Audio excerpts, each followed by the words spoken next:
Among the many zany characters and factions throughout the game who try to sway the Tarnished, one gets the strange feeling, quite unprecedented in a Hidetaka Miyazaki game, that the positive route is clearly cut in the path of Ranni, the little witch who reminds us of Berserk's Shrike. Knowing how Miyazaki designed his questlines, it appears clear that Age of Stars is the new Dark Lord ending, the best outcome, or at least the most interesting. Less clear is why. What really happens in Ranni's ending? What sense does it make? Why does she of all people deserve support, if not devotion?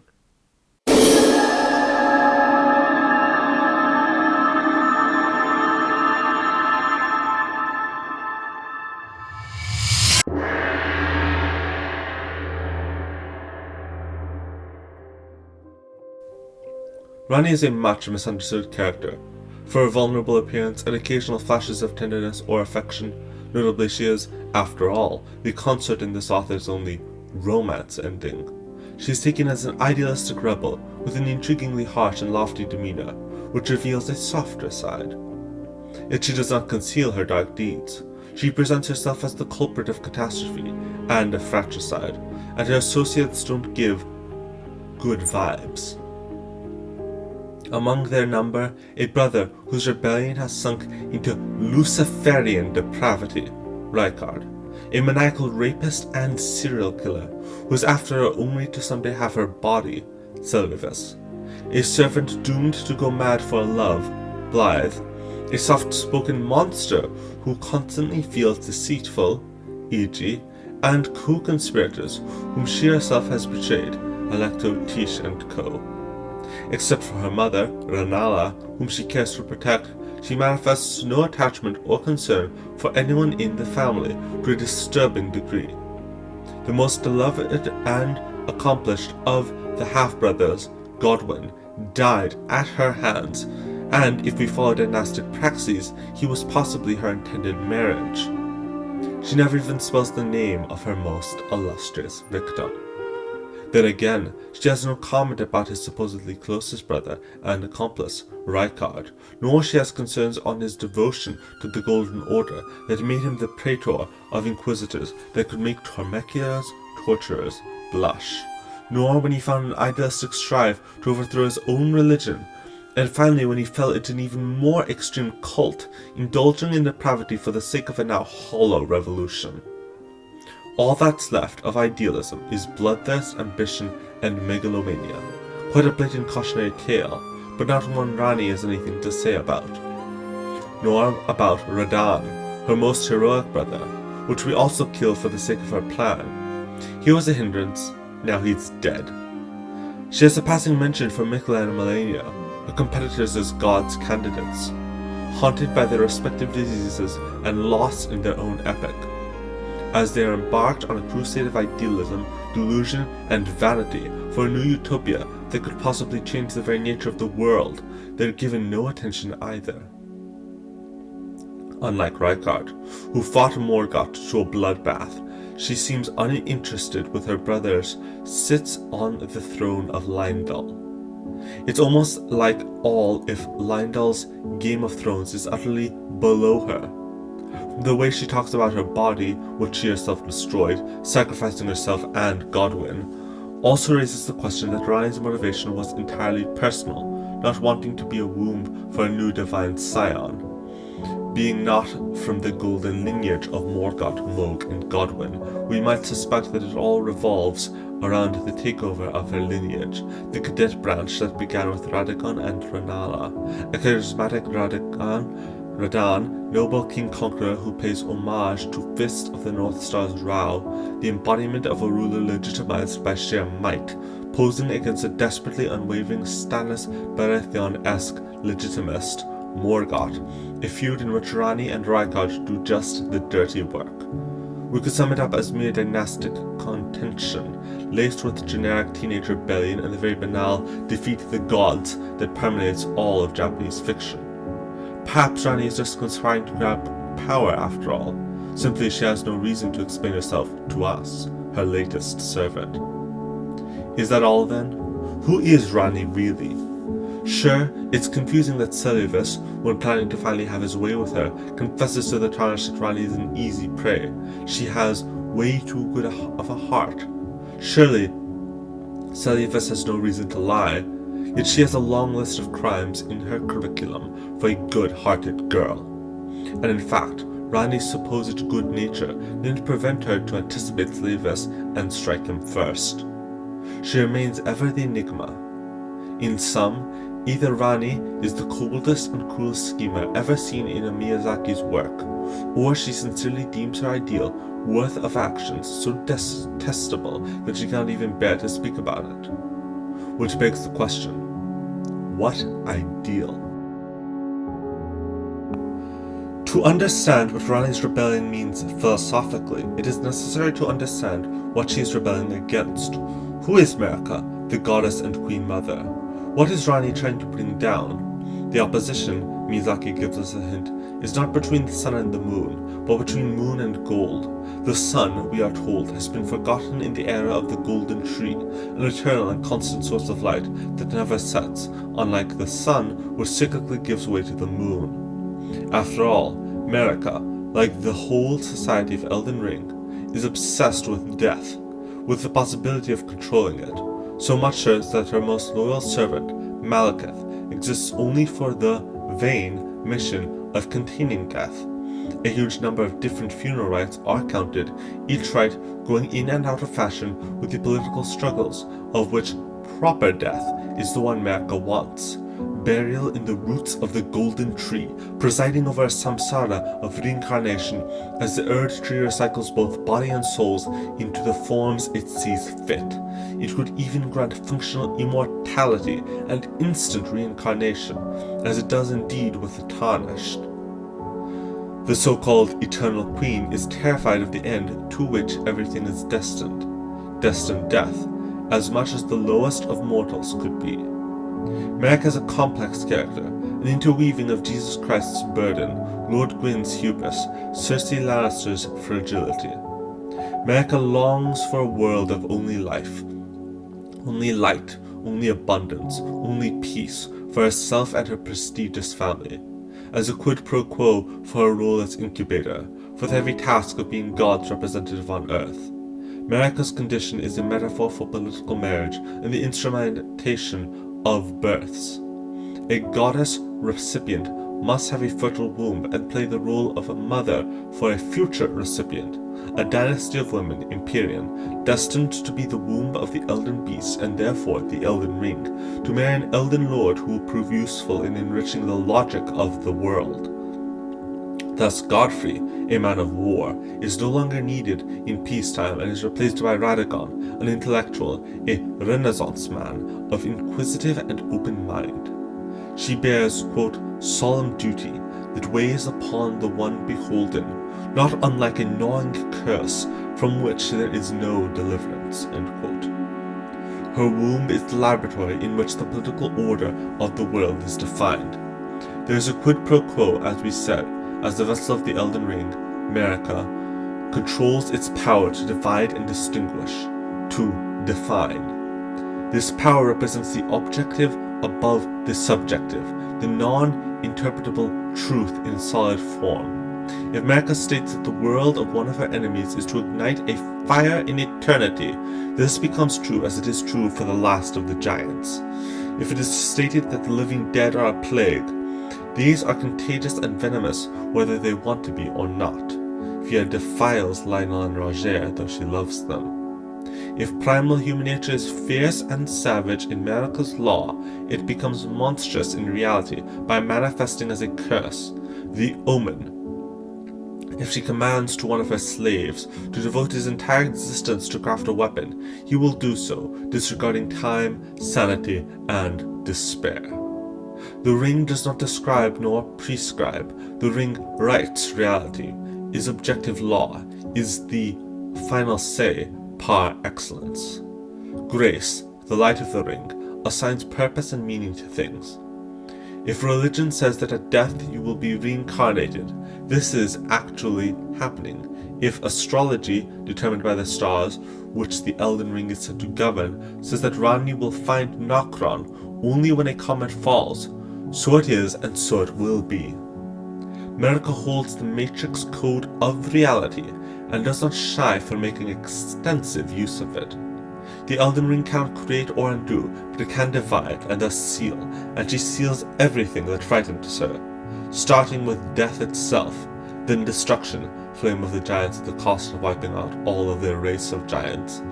As perhaps someone sealed in the past despair, frenzy, disease, rot, and pain, blood, the Elden Ring allows a world sterilized by evil, apparently, or as the first consort Godfrey says, quote, gives life its fullest brilliance, end quote.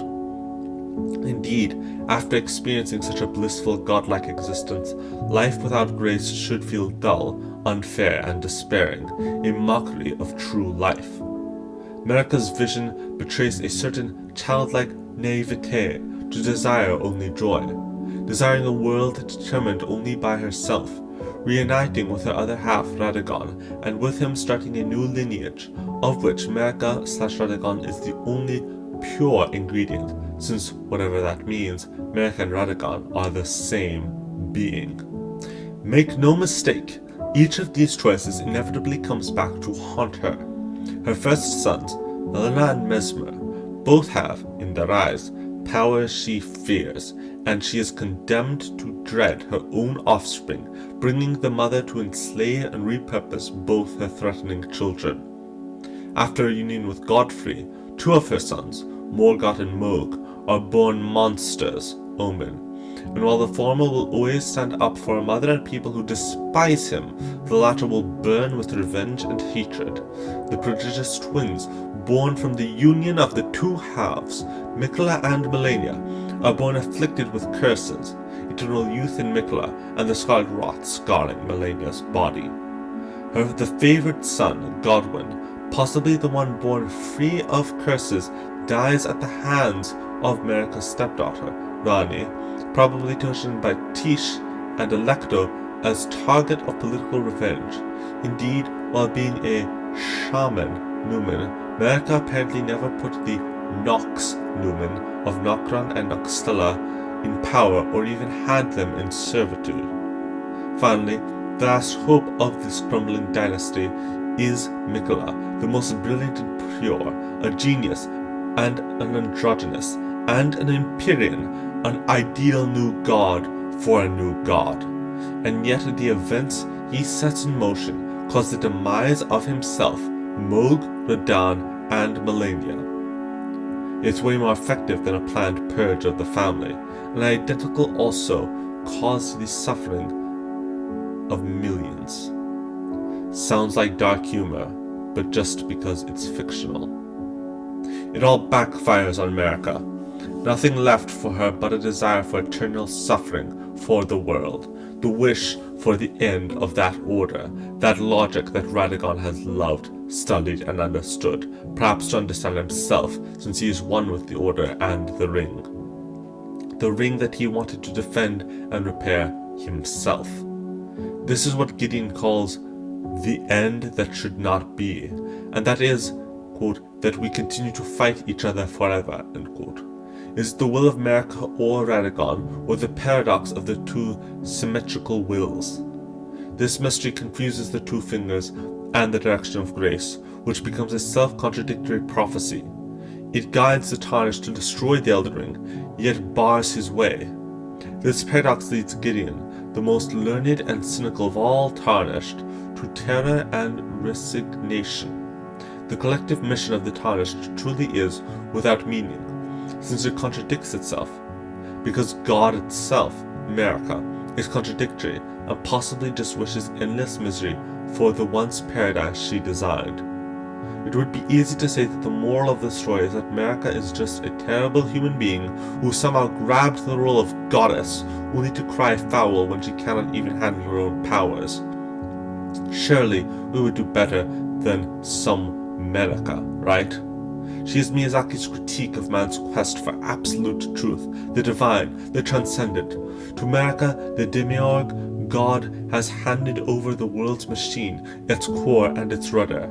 It is America who would define what is objectively true and what is objectively false.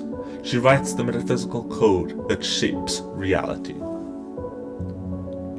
But this condition condemns her to deep dissatisfaction, finally to despair, as she cannot manage the consequences of her own desires turned laws. She crucifies herself with the perfect rules that she herself has laid down, and is literally fought and punished by Radagon. She is her own jailer. In her ruthless and insatiable nature, Marika has a degree of childlike innocence. She is like a child who is always pleased by her parent and ends up craving a punishment. Any psychologist or infancy can tell you that if a child is never denied anything, they end up not feeling loved. It's unreasonable for an adult to demand that their children manage choices without limitations, and it's unreasonable to demand a human to manage the matrix of reality. In a game so cryptic, Ranni's critique of all this is explained almost dictatorially. Quote, although life and soul are one with order, order can be placed far away. If it were impossible to see order clearly, to believe it, to touch it, it would be better. End quote. Ranni's ideal is to give the world uncertainty, an existence where doubt and skepticism makes sense because the divine law has been taken away by her, who as new goddess exiles herself into space where she cannot be seen or heard. She is completely uninterested in reforming the world logic. No world logic will ever be okay if it is manifest, tangible, and evident in the form of the Elden Ring. For Ranni, the lack of manifest meaning is something to be fought for, to be earned, for life to be, quote, like a path stretching into darkness, in fear, doubt, and solitude, end quote. Because the opposite, to have the truth in our palm, to be able to see it and touch it, is a curse, for contradictory and uncertain creatures like human beings. We seek objective truth, but if we could see it, touch it, and even have the gift to rewrite the truth at our leisure, we would be haunted by it, by the impossibility to accept anything as the absolute truth that we imagined so reassuring. Miyazaki has imagined an inverted world, in which it is foolish to be skeptical, because God is always present, the tree, visible and imminent from every corner of the world. It is a very clear symbol of this. Who can doubt a divinity when the greatest miracle is always visible in the sky? But if there is an objective final say, we are not free. The truth becomes a burden without salvation, which is where Ranni's ending, in the perspective of the relationship between mankind and truth, is the third possible answer after the perfect order and the frenzied flame. Truth has value, for we can search for it, without ever finding it. Eduardo Galeano once said, quote, utopia is on the horizon. I move 2 steps closer, it moves 2 steps further away. I walk another 10 steps, and the horizon runs 10 steps further away. As much as I may walk, I'll never reach it. So, what's the point of utopia? The point is this, to keep walking. End quote. Better to imagine ourselves as Camus's happy Sisyphus in the face of the world's unreasonable silence. Indeed, better if the world stays silent. A well-known Buddhist adage goes, if you meet the Buddha, kill him. In the age of stars, we might say, quote, if you find the objective truth, save yourself. Shoot it into space as far as possible. End quote. The age of doubt is an hopeful age. The gift of having no certainty. A way into the night that opens with words that sound too sweet for this author. Quote, shall we go then, my beloved consort eternal? End quote. How fitting that for Mr. Hidetaka Miyazaki, endless interpretation is the best way to navigate an existence blessed by a sea of uncertainty. That sea that terrified Lovecraft, where gods and morals are no more, and it's only up to us to answer about our interpretations and actions. That sea that Ranni invites us to look at directly, possibly to fall in love.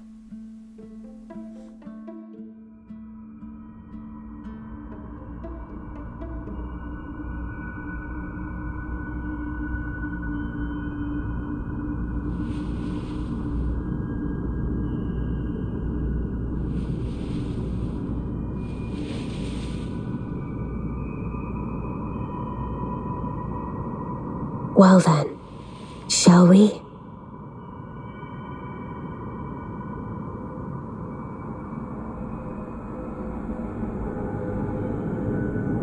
My fair consort eternal,